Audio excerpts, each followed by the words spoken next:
যাক, সব জল্পনা কল্পনা অবসান ঘটিয়ে আজ একটু বেলার দিকে ছাদ বাগানে এই প্রজাপতিটাকে পেয়ে গেলাম। একটা জোয়ান গাছের ওপর বসেছিল। জোয়ান মানে আমরা যে জোয়ান খাওয়া দাওয়ার পরে খাবার হজম করার জন্য খেয়ে থাকি, সেই জোয়ান বা আজওয়াইন। আমি চেষ্টা করছি ওর খুব কাছে যাওয়ার, যদিও একটু সংশয় আছে যে উড়ে যদি চলে যায় তাহলে তো গেল।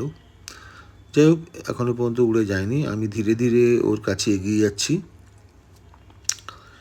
ওর গায়ে বিশেষ রং নেই, মাত্র দুটো রং আছে, একটা সাদা, একটা ব্রাউন।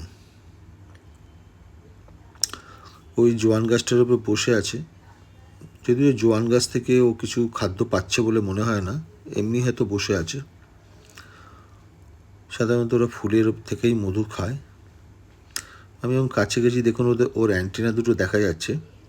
এ প্রসঙ্গে একটা কথা বলে রাখি, প্রজাপতি আর মথ চেনার একটা বড় উপায় হচ্ছে ওদের অ্যান্টিনার অগ্রভাগটা দেখে। দেখুন, এই যে অ্যান্টিনার যে টিপটা আছে সেটা কিন্তু ক্লাবের মতো, মানে গদার মতো। ওই জন্যে এরা বাটারফ্লাই। আর যদি ওটা পালকের মতো হতো তাহলে সেটা হতো মথ। যাই হোক, দেখার জন্য ধন্যবাদ।